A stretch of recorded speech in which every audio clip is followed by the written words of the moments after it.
Welcome to Episode 1 of Sports Card Nation podcast. We hope it's the first of what will be many episodes of a weekly podcast show that's going to be centered around the sports card hobby and the sports card industry. But we don't want to just, be about just one thing. There's a lot of, there are other podcasts that kind of do that. We want to kind of change the game a little bit. We want to also bring in the sports element. As we know, many of us, or majority of us, are into sports cards because we're probably sports fans first. And even if we weren't sports fans first, we all know that, there's a direct correlation of the performance of the cards based on that athlete's performance on their athletic field. So in the very least, we do have a rooting interest in that respect. So we're going to bring some of that sports element to the show as well. We're also going to mix in life. There's things that we all share, those common threads, and those are going to be part of the podcast as well. As the show hopefully grows, like I said, we want to have some of the hobby and industry leaders, movers and shakers on the show doing live interviews and bringing you stuff you can't get just anywhere. So we hope, again, we thank you for being here. Episode 1. To give you a little bit of background about myself, my name's John Newman. I've been in the sports card industry, hobby, if you will, in a sense, since 1979. As a 7-year-old kid in 1979, if you do some math, you can figure out how old I am, and yes, I'm old. But the first pack of cards I ever opened was a 1979 pack of Topps Baseball. And while my friends all were more concerned with the gum, one of the first cards I pulled out of that first pack was a Reggie Jackson. And being a young Yankee fan at the time, not a Yankee fan now, full disclosure, but being a Yankee fan as a 7-year-old kid, Reggie was the Yankees at that point, and I was hooked pulling that Reggie. So while all my other friends were more interested in the gum, I was that rare exception that rather have the cards. So I traded most of my gum all the time and just amassed a pretty good 7-year-old 1979 Topps Baseball collection. And here we are some 39 years later, and I'm still going in this hobby. As far as being a dealer, I've been in the industry since 1992. I started out doing shows actually before 1992 when I was about 16, 17 years old. But in 1992 and from 1992 to 1996, so for 4 years, I had a brick and mortar store here in the central New York area where I am today. I'm originally, as I told that story about opening that first pack, I'm originally from New York City. I now reside in the Syracuse, New York area. And from 92 to 96, I had that brick and mortar store. And then a fledgling auction site came along. You might have heard of them, called eBay. And eBay kind of, as we all know, changed the game. And for me, it allowed me to still sell the cards. It wound up, closing the store, still selling cards, and not have to be kind of locked into a store and miss out, as a 20-year-old kid at the time, 20, 21, 22, miss out on some opportunities to do some things and travel and do some stuff with friends. So I jumped on the eBay ship, if you will. I started doing shows, card shows throughout the Northeast part of the country, and actually did better doing that than being behind, a storefront. And, here we are all these years later, and here now at the end of 2018, I'm doing my first ever podcast pertaining to the sports card hobby. So we hope you enjoyed the show. Again, we hope it's the first of many. And we thank you for listening, and we hope you keep doing that. Thank you.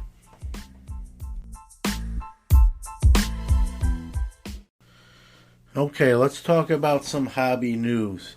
What we're going to do each week is in this segment is talk about some of the hobby stuff going on, newsworthy. We're going to keep it light right off the bat with the first episode. But one of the things I do want to talk about, whether you're a buyer or a seller or you just trade via social media, sports cards, you may have heard that the United States Postal Service once again is put in to raise rates, as they do seems like almost every year now. The rates they want to propose the hike, if everything passes, will take effect January 27th of 2019. They include stamps going to 55 cents instead of 50 cents, so 5 cents increase there. A small flat rate box that we sometimes all utilize when we have like a big trade and those mag tights. Right now they cost $7.20 to ship.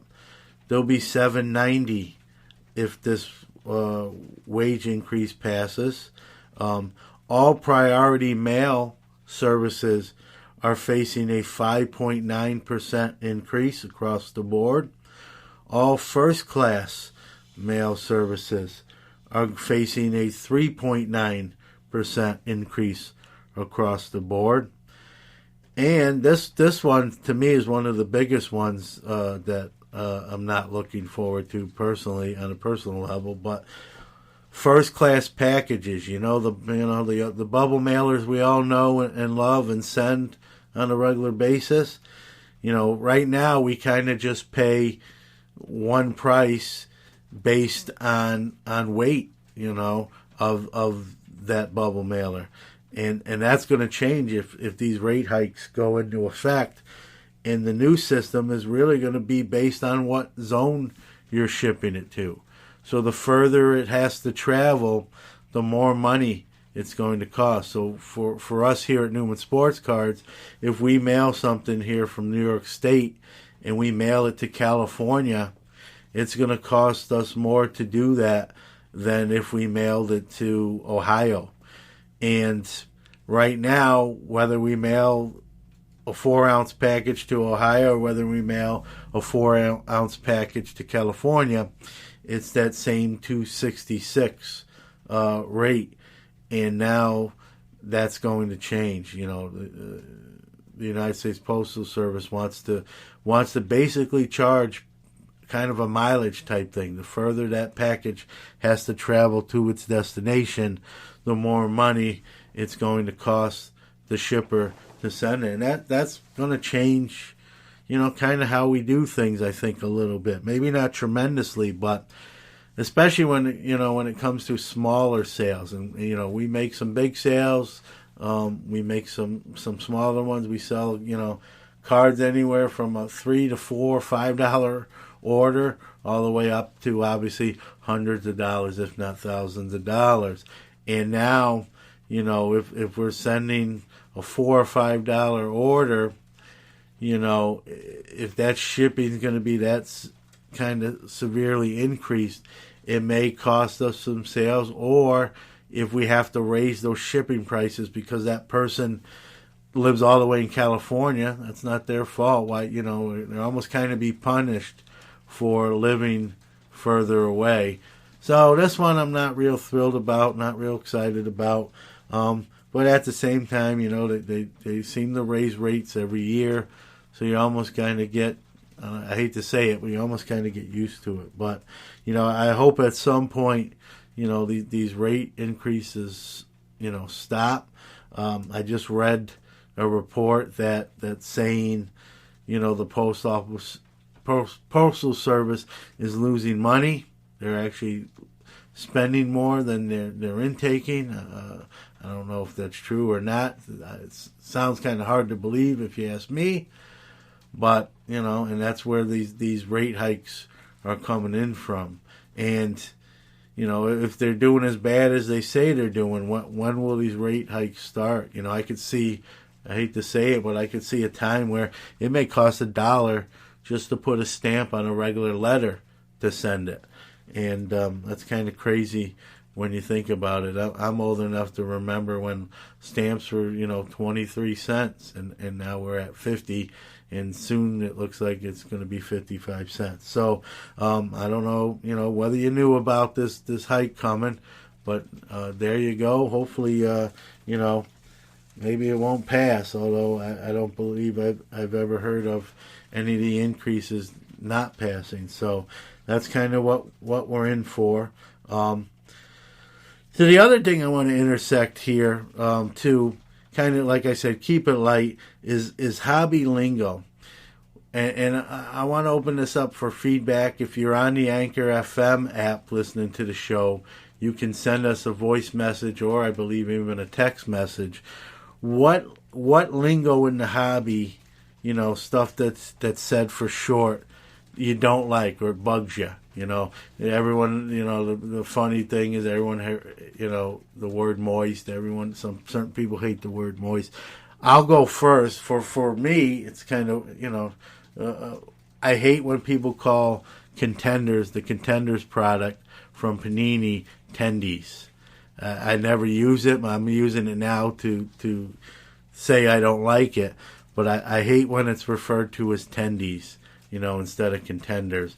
And usually, when we use slang or we shorten something, it's to significantly shorten saying something. But I don't see the big difference, between when you say Contenders and Tendies.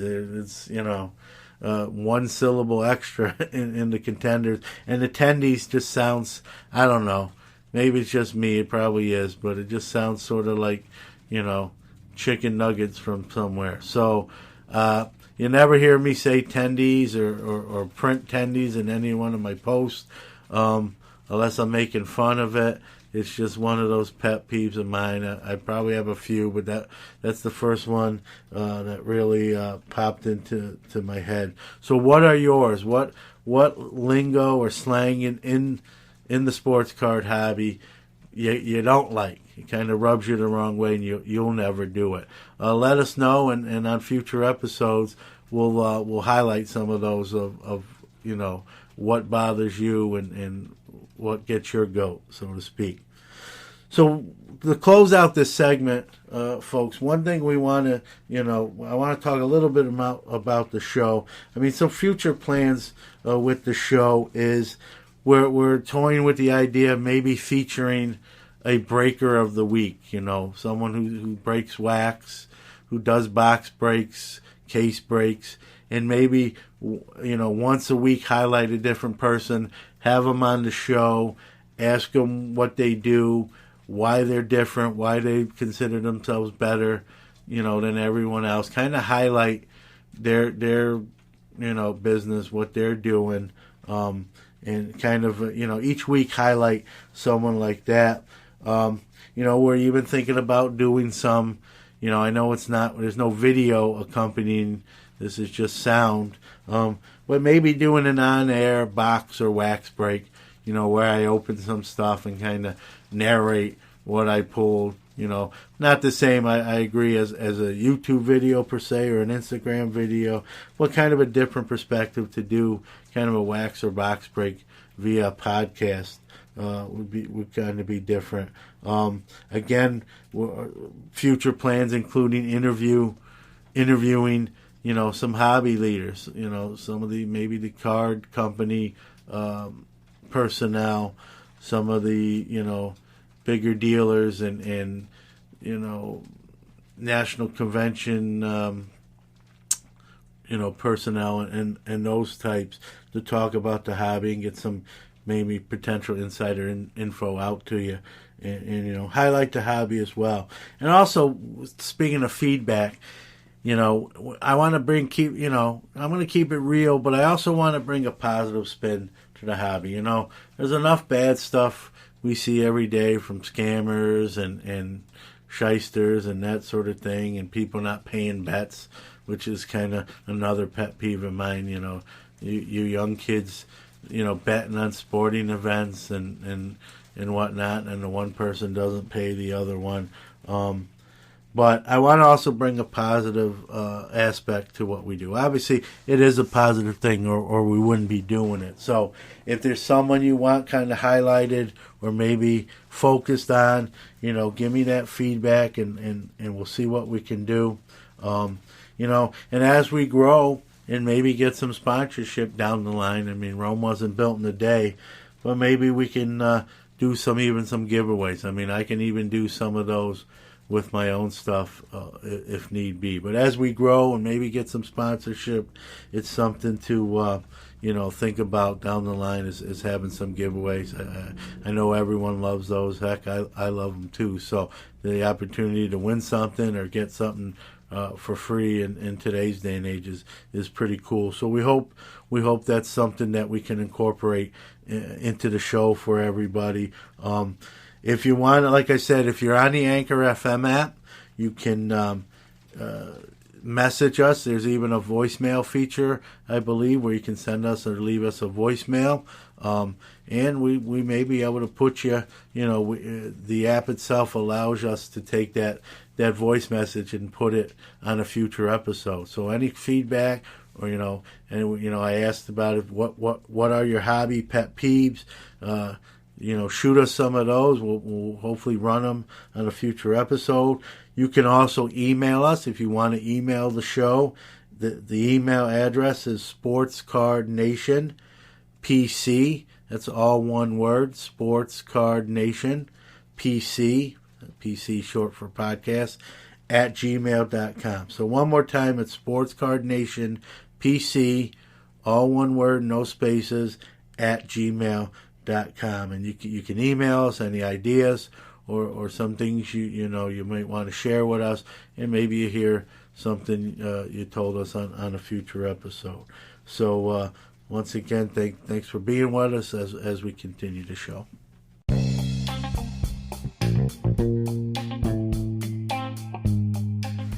All right, here's where we're going to talk about some of the upcoming hobby releases, some of the wax being released. Depending on when this podcast gets pushed out, some of these, as you're listening to it, may have already been released already. So November 16th is the 2018-2019 Panini Flawless Collegiate Basketball. Same date, 2018 Panini Prime Racing for NASCAR.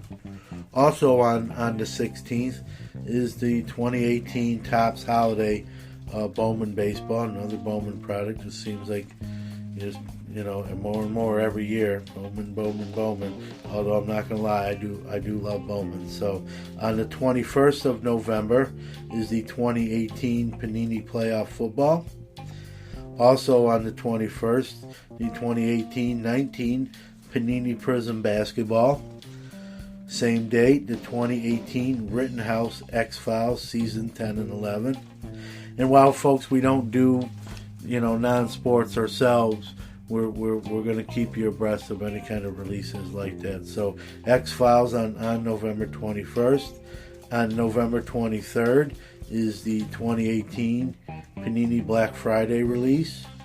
Also on that day will be the 2018 Panini Immaculate Collection Football. And this I already seen in the store, so I don't know if they bumped up the release or not, but right here on my notes it says 2018 the top Stranger Things hobby. Unless they might have, what I might have seen maybe been retail, but the hobby version of the Stranger Things Topps release is November 23rd. And also last on the 23rd is the 2018 Piece of the Game Authenticated Masterpieces Baseball. So some stuff's coming, even though some of the release schedule has kind of slowed down towards the end of the year. Still some stuff coming out.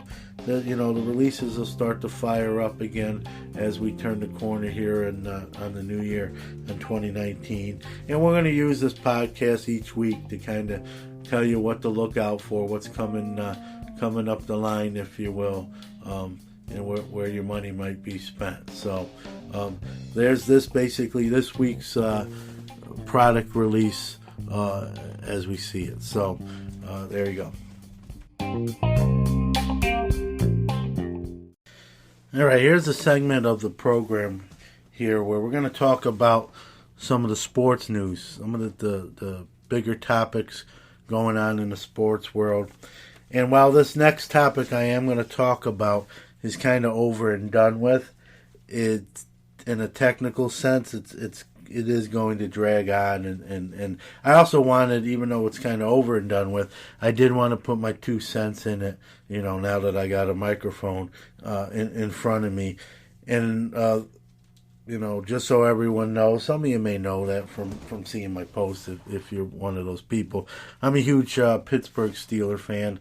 I go to Pittsburgh once or twice a year and to games, and anytime I can get to a game, if the Steelers are in Buffalo or around this area, I've been a huge Steeler fan since I've been 6, 7 years old. Even growing up in New York City, I took some abuse for being a New York City kid who was a Steeler fan. So I wanted to, chime in on my thoughts on the Le'Veon Bell situation.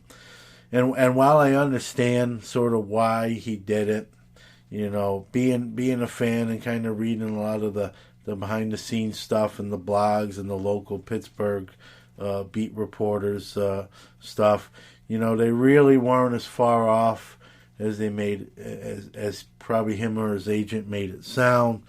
And it was, it's a play for money. I get it, but the way Le'Veon handled this whole situation and lack of communication and not responding to teammates or telling the team what his true intention was, and now that he's missed the deadline and basically his career's over in Pittsburgh, I really lost a lot of respect for Le'Veon Bell, the person. What he is as a player doesn't change regardless of how he is as a person. He's probably the best running back or one of the best running backs in the NFL. I wish it didn't have to go this way. Let me also say I'm very happy with James Conner. I love the kid. James Conner is going to be a great player. He already is a very good player, and his production, I'm not saying he's a better player than Le'Veon Bell, but his production's actually ahead of Le'Veon Bell's from last year's through 11 weeks of the NFL season. So we're not missing a beat as far as that goes. The Steelers are leading the AFC North. So for as bad as this situation is, they're still in first place. They're still kind of rolling with a winning streak now, playing good football. The offense is scoring points. So things are good. But the way Le'Veon went about it, I thought could have been a lot better. It didn't have to end in this sort of fashion. And he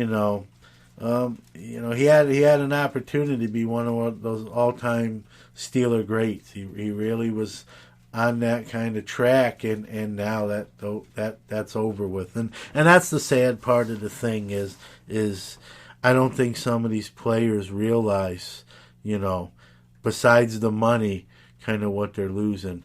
And, I get asked sometimes, do I think he's going to make the money he wants somewhere else? And I don't think so. I mean, he's going to make a lot of money. That's not debatable. But to get that money he really wants, guess where he's going to wind up? On a team that's not very good. And because that's why they have a lot of money, is because they have a lot of cap space because they don't have a lot of good players to pay. So he might wind up in New York with the Jets, or the Colts, I heard, is another destination. And, when you look at those teams, he's going to have to get used to going from winning football to not winning football.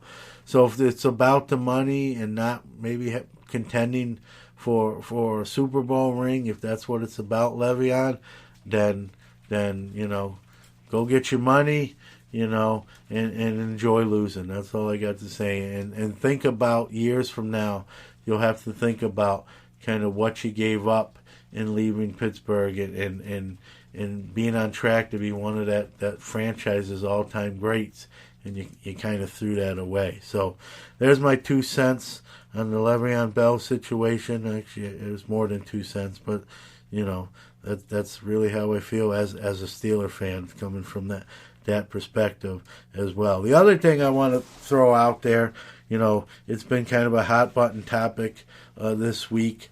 I have a lot of friends that are Yankee fans, even people on Instagram that I've had debates with about the Andujar and Ohtani Rookie of the Year voting. And Ohtani got 25 of the 30 first place votes. Andujar got the other 5. And there are a lot of, mostly Yankee fans, not all Yankee fans, but a lot of Yankee fans upset, thinking Andujar got robbed. And I don't want to take nothing away from Miguel Andujar. He had a great year. That's not debatable. But frankly, I would have voted for Ohtani. Not being a fan of either team. I'm a Mets fan. Yep, you can go ahead and laugh wherever you're listening to the show. Go ahead, get it out. But I am a Mets fan, so I don't have any dog in this particular fight between Ohtani and Andujar. But when you look at the numbers, Shohei had very similar, if not same numbers, and he did it in almost 300 less plate appearances. So, Ohtani had 367 plate appearances to 608 from Andujar.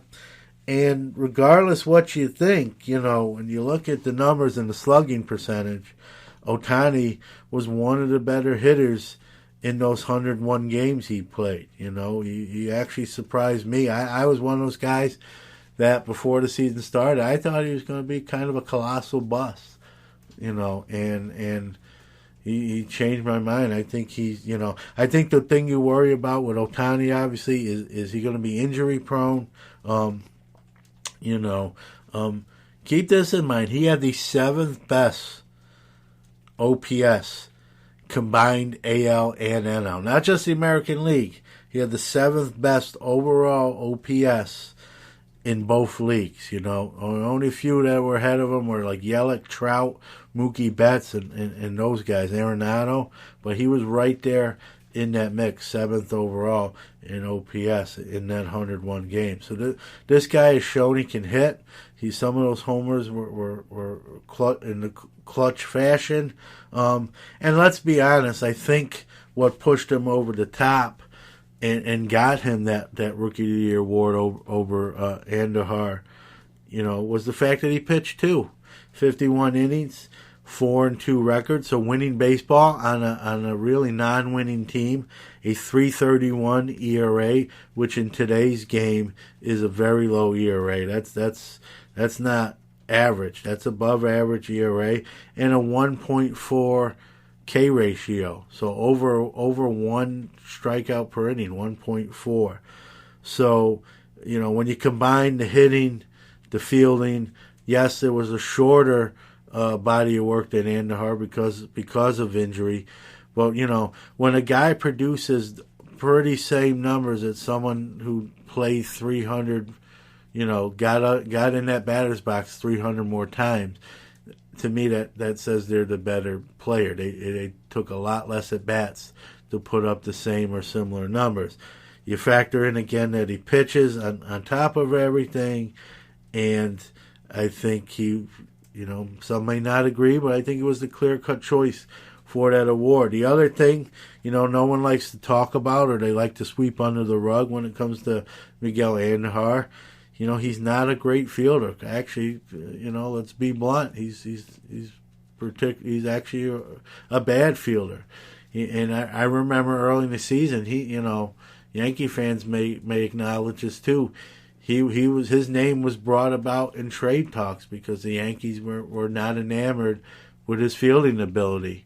And he may eventually be traded at some point. Obviously probably not right now with the year he had. But, defense is a huge part of the sport. And, if he doesn't improve in that category, how long he's a Yankee remains to be seen. So I don't have a problem with how the voting went. If I had a vote, it would have went for Ohtani myself. And this is coming from a guy, folks, that, like I said, and this is the God's honest truth, I thought he was going to be a flop. I thought he was going to be one of those big-time busts, someone we kind of talk about in a few years and like, man, I can't believe the Angels paid that guy that money, and he was terrible. I thought he was going to be on that kind of level, and he's proven me, and I'm sure a few other people are wrong. So if I can think that of him and then give him the props for the year he had, pitch on the mound and in the box, that's saying something. So, I just wanted to, put my 2 cents in there as well, and you can say, well, the Yankees made the Yankees were a playoff team, the Angels weren't. Well, let's be honest, the Yankees were the first team eliminated out of that playoff. So how far did they get with that lineup, And we're not just talking Andujar. You got your Stanton and your Judges and everyone else on that team. So how far did it really get them? So I'm good with the Ohtani win rookie year. What I'm curious to see now as a baseball fan, as a purist, is what's the future going to be like for him? Is this going to be every year he's going to get hurt and miss 40 to 60 games or more? Is it going to get to the point where the Angels or whatever team he may be on in the future just say, we just want you to hit, we don't want you to get on the bump and risk an arm injury, where you're going to miss games, where they maybe just not make him a pitcher anymore?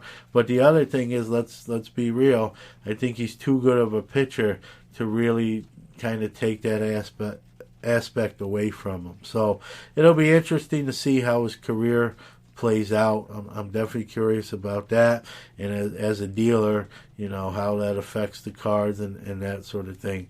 I'm definitely curious from that aspect as well. So we'll see how that goes. And lastly, I want to touch on a basketball hot button topic, and this is someone that I kind of started his career here.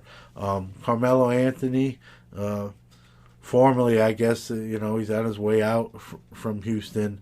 And I love Carmelo. He brought our only national championship here to Syracuse in 2003.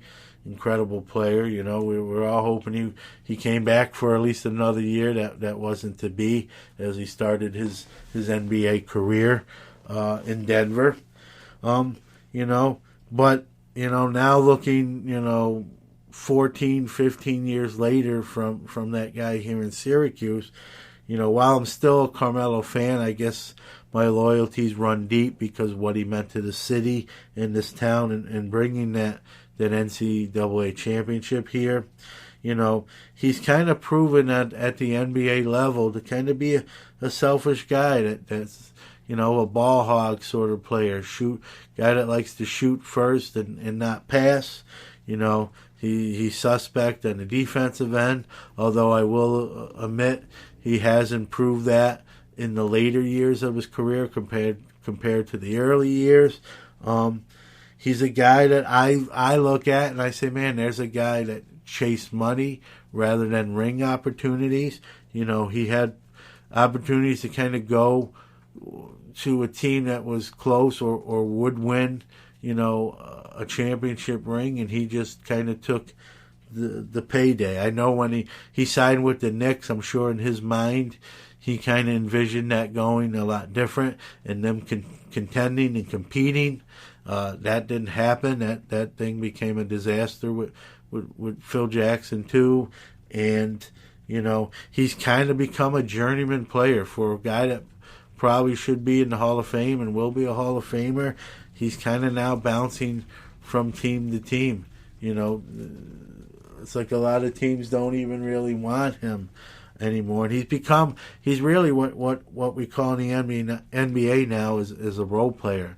I don't think he's a starter anymore at this point. I think he's a guy that needs to come off the bench. However, I think Carmelo doesn't see himself that way. The outside world might, but I think in Carmelo's mind, he still considers himself a viable starting five player, and I don't think that's the case. And it sort of, in a way, as a fan of him, and I have a different perspective since I watched him play his one college year here, and and what that culminated in. It's kind of sad. I equivocated to, it's kind of like watching a fighter that is like just taking shots and eating punches, and it's hard to watch because you like the guy and you care for him, and you wince and you turn away, and I know Tracy McGrady came out and said that maybe Mello would be better suited just kind of calling it a career and hanging it up rather than just kind of bounce from one team to the next now every year, that it tarnishes the career. And I got to be honest with you. I think Tracy has a point. If Carmelo's last years here are going to be with a new team every season, it really does tarnish what is really a Hall of Fame career, regardless of no championship rings and all that stuff that goes with it, and the selfish play and all that. And it's, like I said, it's kind of like watching an aging fighter keep, lifting those ropes up and getting in that squared circle and eating punches and taking a beating, and instead of saying that's my last fight, they keep kind of coming back for more. I wish he kind of would accept that smaller role with a contending team and maybe get a ring and then go out with a championship, even as a smaller role player. But I don't think he's going to do that. I think it's going to be kind of a sad kind of ending to what could have been a whole different career. So that's my take on Le'Veon Bell. The Ohtani versus Andujar Rookie of the Year voting thing, and someone I got to see play here locally at the college level, so many years ago in Carmelo Anthony. So I'm happy to share that with you. Thank you.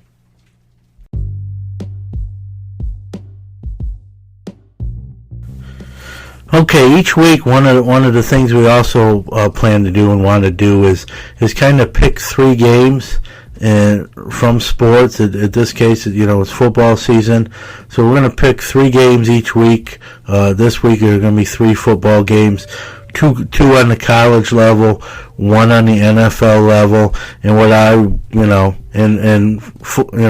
first the disclaimer, all bets are made on your own accord. This is just my personal opinion. I'm not Jimmy the Greek or have any kind of affiliation to Vegas. I do a little betting myself on mostly football games. I do okay. I'm not retiring yet off any of my football bets. But, I do take an interest. I do follow the sport. So each week I'm going to pick 3 games, and they may not always be football games, but probably predominantly, especially during football season. 3 games each week. I hate to use the word locks, but 3 games I feel strongly about, if you will. This week it's going to be 2 on the college level, like I said, and 1 in the NFL. So let's talk about those right here. The first one, college, University of Central Florida. They're in the news a lot because they feel they don't get respected. They're fighting for respect. They're undefeated again for the second year in a row at this point, and they feel like they're a national championship contender. Well, they're playing a very good University of Cincinnati team. The spread is UCF as a 7-point favorite, and while I don't feel like UCF is a national championship contender, even though they haven't lost a game in almost 3 years, I think part of the reason for that is their strength of schedule. Not being in a Power 5 conference is weak, to be blunt honest, and I don't think they should be in the playoff scenario. But they do. They got a little chip on their shoulder. They're playing a game and very good Cincinnati team in their own right. And I do think, while I kind of didn't give them a ton of credit just now, I do think UCF comes out and covers that 7-point spread against Cincinnati. I think that's a fairly safe bet. We'll see Saturday. The other college game I want to comment on is the Boston College Florida State game. It's in Tallahassee, and when I saw the line on this game, I quite frankly, I was a little surprised at being only Boston College only being a 2-point favorite. And when you factor in that most home teams get a 3-point differential in their favor, if you take that into account, in a sense, what the odds makers are saying is Florida State potentially could win this game, and I don't see it. I know they're at home. I'm sure that will help, but I just see a Boston College team that's fighting they're going to get a bowl. They got a bowl game, but they're fighting for a bigger bowl game to play in. And I think they go into Tallahassee, and they definitely. I'd be really surprised if they don't win the game, and I'd be surprised if they don't win it by more than the 2 points that Florida State's given. So I would take Boston College at -2. I feel comfortable with that as well. And the NFL game I want to talk about this week is the Baltimore Ravens Cincinnati Bengals game. It's in Cincinnati. The Ravens are actually 4-point favorites. And I told you I was a Steeler fan, so I know these two teams pretty well. I watch them on a consistent basis. I watch them at least 4 times a year because they play Pittsburgh each twice. So while I don't, neither team really scares me, to be blunt honest with you. I just see Cincinnati overall as kind of the more polished team. They've kind of galvanized since last year. They have their ups and downs. I just think they have more weapons. They're at home, and you're being given 4 points. I think Cincinnati wins this game outright. I think Baltimore's down. I think Harbaugh is on his way out as coach. I think he kind of knows that. I think this team is close to kind of giving up as they're falling behind here. And I think the better team wins this game. And to me, the better team is the Bengals, and they're at home, and they're being given 4 points. I mean, to me, I'm not a big underdog guy. I bet more of the favorites. I tend to with my trends, but this is an underdog. I'm definitely circling. So I'm going to take Cincinnati. Give me 4 points for free. I don't even think I'm going to need those 4 points because I think the Bengals just win this game outright. So there's my 3 picks for this week. This is a segment we plan on doing every week for you. Even if it's just for entertainment purposes only, as they say.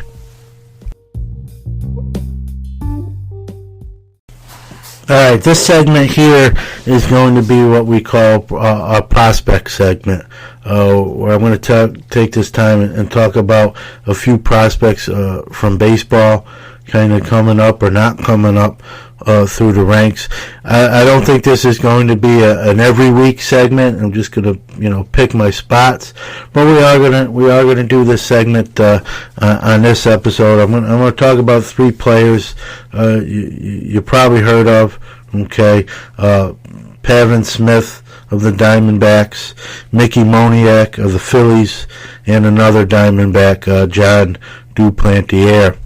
And 2 of them are kind of trending down, and one's trending up. And I wanted to talk. I'm a prospect guy. I'm a baseball fan as well as a huge football fan.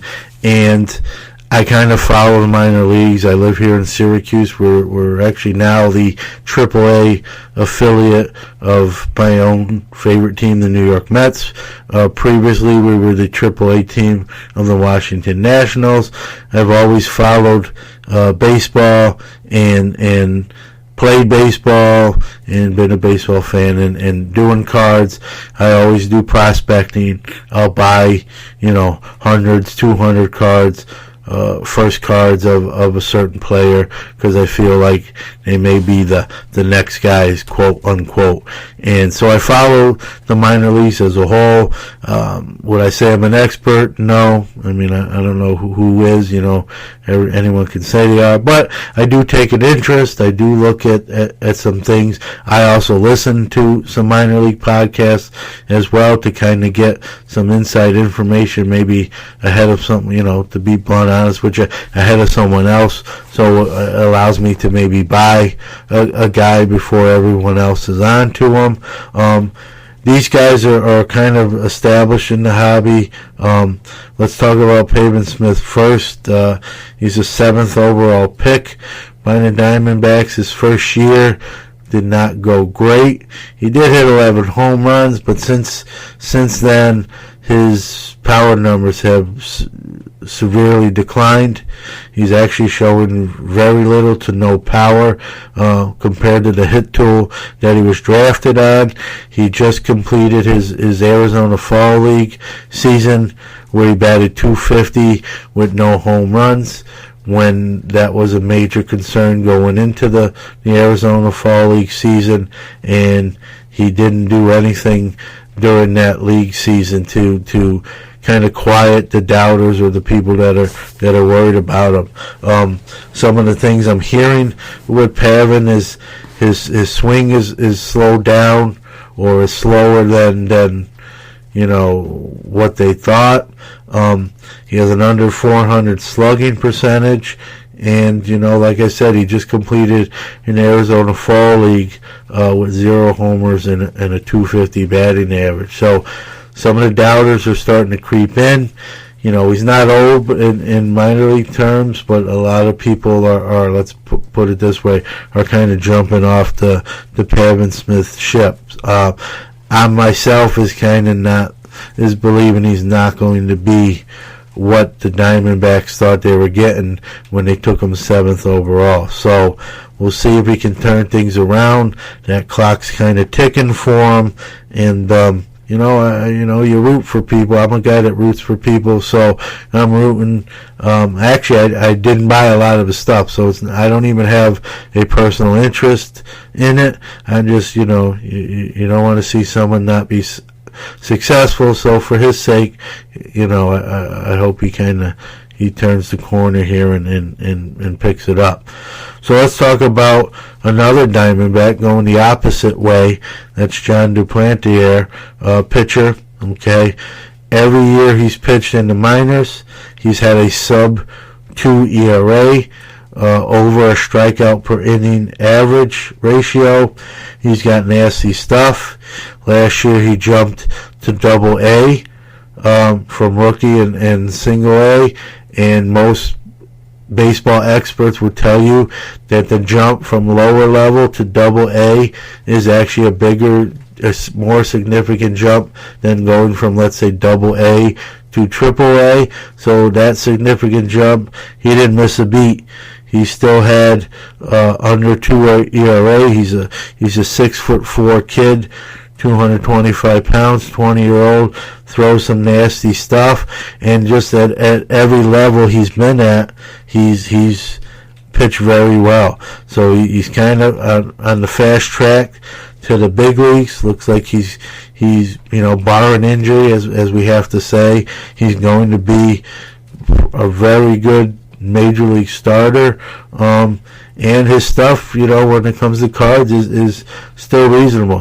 Being a pitcher, people are a little lukewarm. Even myself, I'm not a guy that buys into a lot of pitchers, just with all the arm injuries that sometimes occur, and I tend to buy more hitters, if you will. But this guy looks like he may be the real deal. He made that jump to Double-A and really didn't miss a beat at all. So keep an eye on Jon Duplantier in Arizona. And the third and last guy we're going to talk about in this segment is Mickey Moniak, a number 1 overall draft pick. Many know him. His cards at one point were red hot. You pulled a Mickey Moniak, anything, auto, first Bowman, colored. It was a huge deal. And he's at this point, another guy where the clock's ticking, but right now he hasn't lived up to that top billing that he came in with. The Phillies, took him number one overall, and if you hear some of these other teams' scouting reports, he was on no one else's board that high. So the other teams, in their opinion, felt like the Phillies reached for him.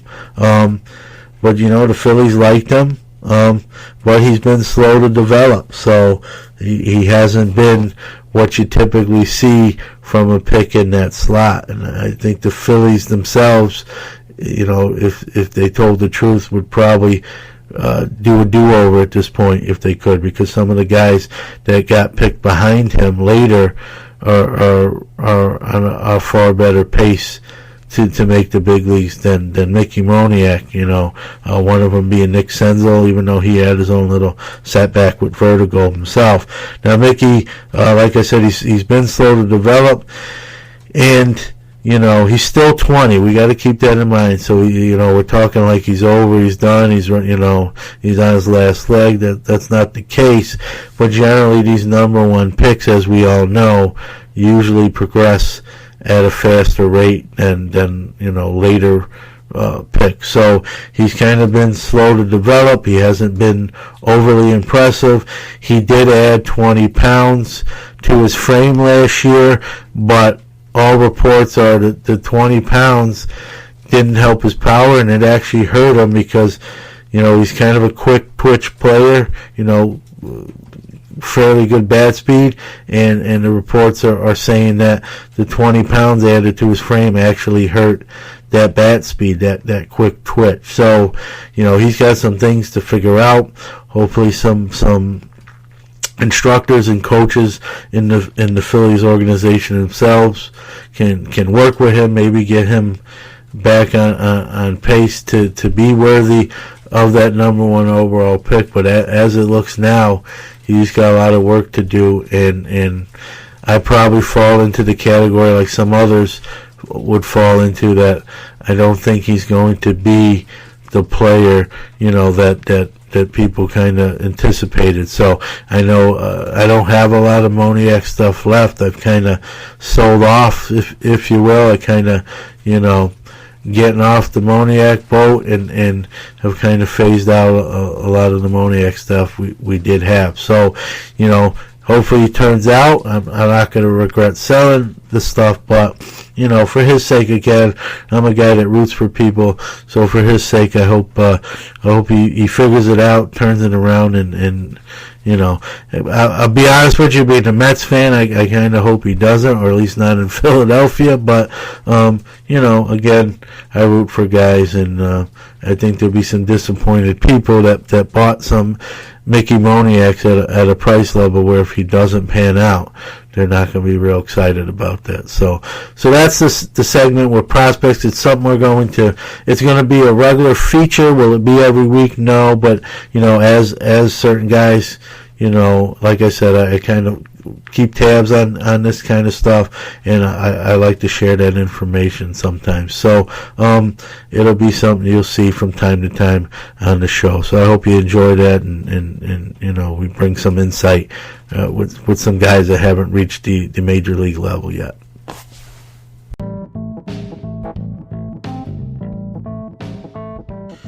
All right, everyone, this kind of wraps up our first ever episode of Sports Card Nation podcast. We hope you enjoyed it. I'm sure it'll be something we improve on as we go along, and the more we do them, as we feel out the process. We appreciate any feedback. You want to tell us, hey, do this better, you did this great.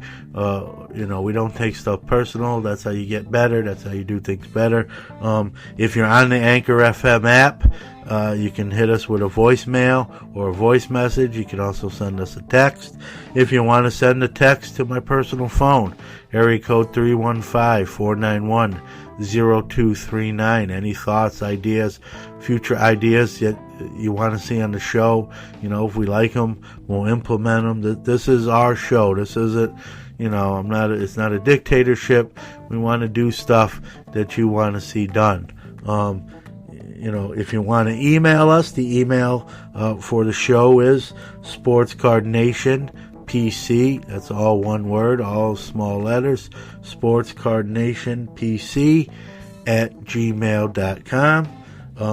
And we'd love to hear your feedback. Tell us what some of your, I asked earlier in the show, some of your pet peeves in the hobby. Whether that could be eBay comms, slang or lingo or stuff that people do that kind of rubs you the wrong way. If I get some of that, I'll definitely post it and we'll talk about it in a future episode. And so again, we hope to hear from you. We like to hear from you. And I mentioned earlier in the show, maybe about highlighting a box breaker each week to tell what they do, what separates them from other breakers, why they feel, they're different. So something we're toying with, I'm writing, I'm jotting, I'm a notes guy, so I'm jotting notes down of future ideas and things we want to do with the show as we grow the show. And we hope you stay with us. We hope you listen. You want to hear something, you want to see something done on the show, by all means, reach out to us, let us know. We welcome that. So again, that's going to wrap up the first ever Sports Card Nation podcast. We hope you enjoyed it. We tried to bring a little bit of a different spin on things, from a little bit of we did a little, gambling, a little prospect segment, a little sports news. We kind of took a little from everything rather than just be only about cards and whatnot. So again, we appreciate your time. Thank you for listening. And I'll close with something. I'll probably close with all the time. Don't take any crap from anyone. Good night.